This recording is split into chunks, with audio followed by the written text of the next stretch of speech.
ئەوە بێرە هاوینگا سیلاوێ ئەوە بێرەمە هەی شتێ خۆمالی مەتەنەمە بێ هەی هشکۆل گۆنگڤینێ خۆمالیە ئەوە بێرەمە هەی گیزا خۆمالی هۆنگڤینە ئەوە بێرەمە هەی بەهیوا کوردیە ئۆنگڤینە مە بێرێ هەی قەیسیمە هەی مە بێرێ هەی بێمکمە هەی گەل ئاوە هەنارێ ئاوە ڕاستی ئەوە بێرێ ئەوە هەمیە من مال چت کەین شۆلەمە ماڵی خۆمالیە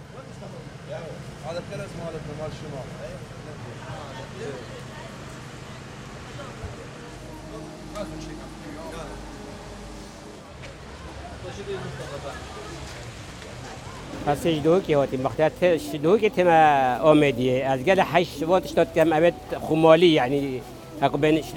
تشتي دستيوني ما في منطقة بخو أزجل حاجة كم هاجو هسه تكرم بمولد بامد خوش إنجلك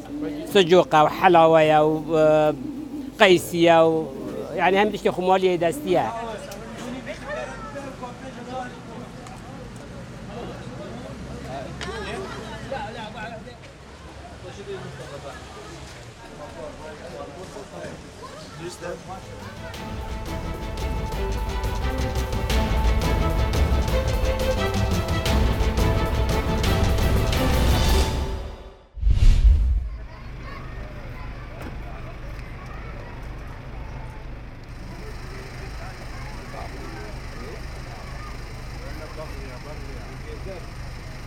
برای توانید هیجان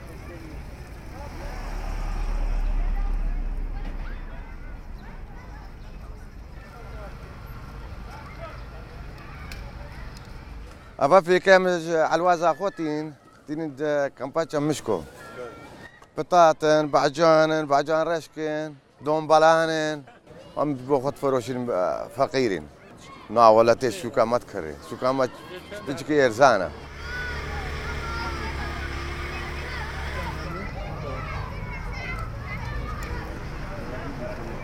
ست دكاني هم كمباتشا مشكونا عامة هم دكانجي باشا شو اللي ما باش بريفتشا تقريبا أبى تقريبا 6 دكان كماليات وملابسها وكدو يفيكي هنا يمواد غذائي هنا دكان حموجي يعني حمو أنواع دكان هنا كامبي با سيكي إيجاران بيشش ورقة زيادة يا مج إيجار كيما جي أمجي كيما دنهم قال لك مساعدة جماعتي كن تشتري بذهبي بهاشتات بما تشدن فروشن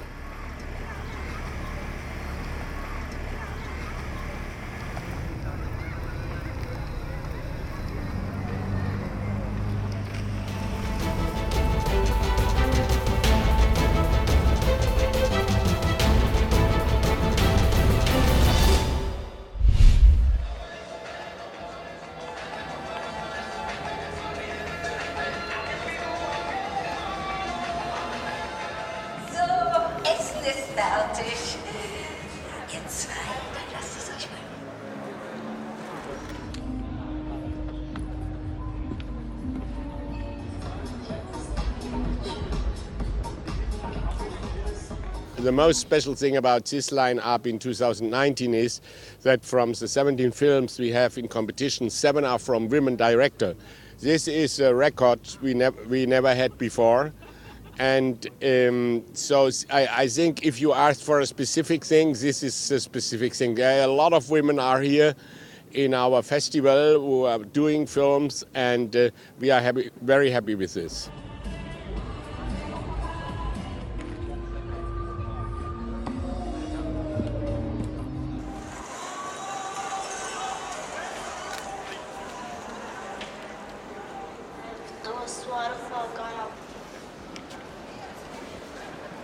Georgia is attending Berlinale and especially European film market. We are promoting our country. We have too many producers from Germany and from all over the Europe and world. So we are finding and searching new co-producers and we are happy to attend.